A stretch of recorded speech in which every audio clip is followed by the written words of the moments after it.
me gustaría tratar, dentro del contexto de la transición, varias letras. Le he traído varios trocitos de letras. En primer lugar, el Lamento Facha, ¿lo conoces? De José Munarriz.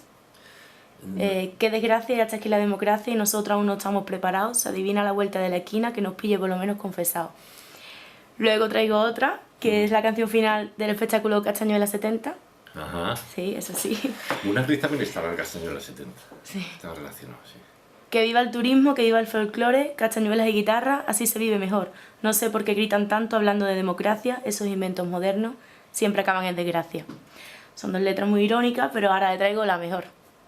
Libertad sin ira, libertad, guárdate tu miedo y tu ira, porque hay libertad y si no la hay, sin duda la habrá. Yo veo una diferencia clara, aparte de la ironía que hay y no hay, y es el hecho de que una poesía irónica, criticando el tinglado que se estaba montando en España, que yo lo he llamado contexto histriónico, y por otro lado, una canción que a mí me parece que manda un mensaje populista, un mensaje, aunque necesario en la época. Ya le digo que yo no viví la transición y tengo que contextualizarlo desde esa perspectiva, pero es propagandístico, porque hay libertad, guárdate tu ira. ¿Teníamos que olvidar y guardar nuestra ira? ¿Tenemos todavía? Hay una gente, no me acuerdo ahora quién fue, leí un artículo que decía que realmente en vez de transición habría que llamar de transustanciación, es decir, cómo convertir una cosa en otra. Correcto. Por arte de magia, ¿no? Realmente la transición tuvo bastante de eso. Es decir, se trataba, porque no tenían otra salida los que mandaban, de adaptarlo a una situación, digamos, más europea, pero cambiando lo menos posible. Y eso se nota en esa canción de lo de si hoy no la hay, mañana la habrá, me parece como una tontería impresionante. Pero ese fue el problema de la transición y un problema que seguimos arrastrando ahora. O sea, quizá ahora está surgiendo otra vez la parte más oscura de aquella transición. O sea, los que querían que no cambiase nada con respecto a lo que tenían antes, ¿no? Y lo que pasa es que también es cierto que aprovechando esas pequeñas brechas, o sea, esos pequeños huecos que se estaban produciendo, la gente empieza a tomar la calle y empieza a exigir, y ahí se produce una reivindicación. Es decir, la transición siempre se ha dicho que la hicieron entre el rey Suárez y no sé quién, y la transición, la parte positiva de la transición, es decir, la conquista de las libertades la hizo la gente en la calle, poniendo frente a un paredón al resto, o sea, estos políticos que no tenían más remedio que hacer eso, pero ellos por su voluntad nunca lo habrían hecho, eso está claro. Bueno, quería pasar un poco a la etapa de suburbano, brevemente, que la forma en 1979 junto a Luis Mendo, y he leído como descripción en el libro, en el manual de Gonzalo Lucini, sentido anárquico de la vida sin rendirnos a los cánones del mercado y de la industria, cosa que habéis cumplido, por lo que he estado investigando más o menos. Siento que la canción comprometida siempre está al margen de lo comercial y de la industria, quizá porque si entras dentro de la dinámica de la industria no te dejen expresarte como quieres, a no ser que tengas cierto nombre. Y yo ahora tengo como ejemplo a los Chicos del Maíz, no sé si lo conoces, que viven un poco al margen de la industria porque hacen canción protesta. Piensa igual que yo que la industria pone trabas al carácter de denuncia de la canción. La industria solo tiene un interés, es el interés económico. Y luego, más en el fondo, que no se llega a ver, hay un interés ideológico, evidentemente. Entonces, la industria puede apoyar un movimiento, digamos, subversivo en la medida en que le sea tan rentable económicamente que pueda justificar lo otro. Es decir, es como cuando te encuentras un periódico, no voy a decir nombre, tiene una imagen como de progresista y luego en el fondo está al servicio de unos grandes poderes, de unos bancos, de unos tal, y entonces hay noticias que siempre las dan sesgadas y dices, bueno, ¿y por qué estas noticias no salen en este periódico o las dan siempre así? Con la industria pasa lo mismo, o sea, la industria puede en un momento dado primero dejar de lado todos estos movimientos, porque no les parece económicamente rentables. Pero en el momento en que fuesen muy, muy rentables, probablemente los incorporaría e intentaría manipularlos, ¿no? Eso ha ocurrido en todos lados. En el 68, el 66, en Estados Unidos surgió un movimiento de protesta muy fuerte, que es donde está Dylan. por ejemplo, ¿no? Y otros muchos. Esta gente está contra el sistema, pero hay un momento en que el sistema económico los incorpora e intenta manipularlos, en muchos casos lo consigue, ¿no? Yo, en mi opinión, yo creo que no hay que aceptar, aunque sea económicamente rentable esto, porque al final siempre consiguen descafeinarlo. Pero la industria, si hay dinero, apoya, y si no, no apoya. O sea, si ve que es rentable, no lo va a apoyar nunca. Y grupos como los Chicos del Maíz o otros muchos no son económicamente rentables, no venden como Bisbal. Entonces, ¿para qué apoyarlos? ¿No? Prefieren 4 Bisbales que les van a dar dinero, y además son mucho más manipulables. Es decir... Porque no son cantautores. Sí, porque no son cantautores y porque realmente coinciden en un punto con ellos, solo se mueven por la pasta. Sí. Entonces están de acuerdo en lo fundamental y son muy manipulables. Entonces, claro, lo que es manipulable le interesa a la industria, lo que no es manipulable no, porque se le puede ir en un momento dado. Entonces, ¿es la industria un freno? Bueno, es algo que está ahí y que yo pasaría de ellos. Pero, no sé, ya cada uno decide, ¿no? Se me acaba de ocurrir hablando de este tema. Recuerdo que Juan Antonio Bardén, bueno, yo soy más de la parte de cine, en su pentagrama, en las conversaciones de Salamanca, decía: el cine será ante todo testimonio o no será nada. Entonces, la canción debe ser testimonio ante todo o no será nada. ¿Qué pasa con esa parte de los cantautores que se han montado en el tren de la industria y han olvidado un poco el sentido crítico que ahora está haciendo falta?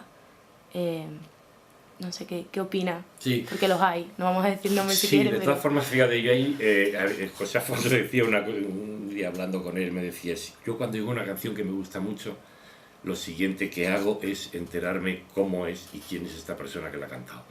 Es decir, lo fundamental es el compromiso del individuo que tiene y luego la obra que ha hecho, ¿no?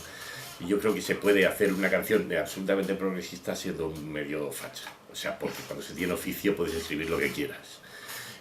Por eso tenía razón José Afonso. O sea, lo fundamental es ver el compromiso que tiene el individuo que está haciendo esa obra. Y a partir de ahí, analizando quién es, qué ha hecho en su vida, qué actividad tiene. Porque claro, te puedes encontrar con cantautores con un mensaje a lo mejor como muy progre y luego ellos llevan una vida totalmente que no tiene nada que ver con lo que cantan. Eso es muy, muy general, ¿no? También, vamos, general no, pero se ocurre, ¿no? Entonces lo fundamental es quién es este señor que está cantando eso, que me gusta tanto, qué hace, qué no hace, y a lo mejor empiezas a descubrir cosas y dices: pues ya no me gusta tanto lo que ha escrito, porque no me lo creo. Yo creo que la credibilidad está en el artista, no en la obra.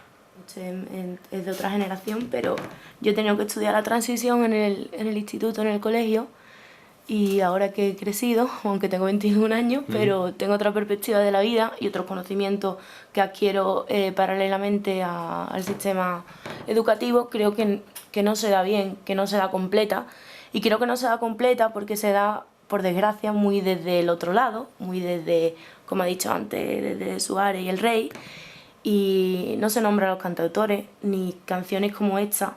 Por suerte sí, la poesía social de los 50, Celaya, Blas de Otero, sí se ve un poco, pero no la vuestra, no luego vuestra labor. ¿Qué opina de esto? ¿Crees que sería necesario incluir en las escuelas, más que la religión, vuestra parte, vuestro trocito de aportación a la historia? Sería muy positivo incluir el arte y la cultura, pero la cultura del momento, o sea, en la enseñanza, evidentemente, y todos los distintos movimientos culturales que surgen y por qué surgen, o sea, la relación que hay con el movimiento social. O sea, todo movimiento cultural parte de una realidad social, ¿no? De todas formas, ¿por qué la transición se cuenta de esta manera? Porque la historia siempre la escriben los que ganan. Entonces, es muy Qué difícil. triste tener que decir eso, ¿verdad? Sí, pero los que yo sepa, los poetas no han ganado. O sea, los artistas no han ganado, los cineastas no han ganado, los que han ganado son otros. Entonces ellos están escribiendo su transición. Nosotros podemos escribir nuestra transición, lo que pasa es que no vamos a tener el periódico que nos la difunda. Pero tenemos algo que quizá ellos no tienen, que es el boca a boca, el llegar a la gente de la calle, y por eso de pronto ocurren sustos como está ocurriendo ahora. O sea, que de pronto todo creían que estaba clarísimo y les surge un movimiento social que los tiene descolocados. en forma de siglas, como quieras llamarlo, o sea, Podemos o no Podemos o lo que sea, pero les ha hecho polvo, porque ellos tenían muy claro cómo lo estaban haciendo, pero se habían olvidado de la gente, y claro, la gente también lo estaba haciendo por su lado, y de pronto la ha ido haciendo y ha dicho, y estamos aquí. Por eso te quiero decir que la historia la escriben los vencedores, pero la viven los perdedores. Entonces, cuando la viven los perdedores y se conciencian de eso y la empiezan a escribir, ojo, ya hay dos visiones de la historia que se enfrentan en igualdad, ¿no? Y eso es lo que estamos viviendo ahora. Lo que pasa es que el proceso a veces es muy lento, tarda años en crear, porque ellos lo tienen muy fácil. Al día siguiente sacan un periódico, tú no, tú tienes que hablar con mucha gente, reunirte con mucha gente y el proceso es lento, pero cuando ocurre, el miedo empieza a cambiar de lado. Pues hablando precisamente de eso, para concluir, hablando de los que han ganado y hablando de Podemos, los que han ganado porque los que ganaron en aquel entonces, con métodos lícitos o no ilícitos, o digamos bien para la época, ahora se han convertido en otra cosa que propugnaban, ¿no? Ha habido una transformación. ¿Y por qué vengo a contarte esto? Porque hace poco, no sé si lo sabes, si estás en las redes sociales, pero hay un vídeo de Pablo Iglesias junto a Javier Crae cantando Cuervo Ingenuo en la sala Galileo Galilei. Sí, sí. Y bueno, que era una crítica a Felipe González, sí, sobre todo a la OTAN, sí. Exactamente.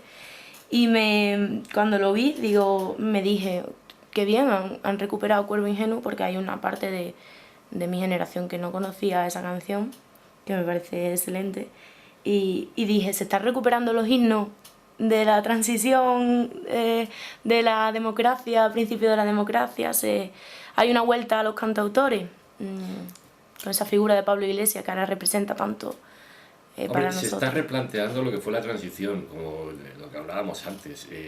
Se está viendo que aquella transición hubo mucho de transustanciación y entonces se está viendo un poco, yendo al punto en el que empezó a fracasar lo que podía ser aquella transición, ¿no?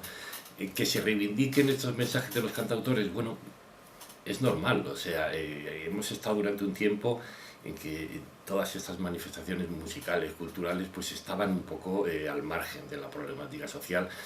En el momento en que esa problemática social se organiza y coge cuerpo, es lógico que vuelvan otra vez los portavoces, no los portavoces, porque creo que es demasiado protagonismo, sino los testigos de ese movimiento, ¿no? Y vuelvan a contar lo que están viendo. Entonces, ¿por qué vuelven los cantautores? Porque tienen mucho que contar. Y antes no podían contarlo porque estaban en una situación, digamos, clandestinidad en una democracia. Sigue habiendo problemas. Sigue habiendo muchísimos problemas, por supuesto. Sigue habiendo problemas y además lo sabrá siempre, porque incluso con todo lo que vaya viniendo, por positivo que sea, el cantautor siempre tiene que tener, o el artista, una postura crítica. Es fundamental.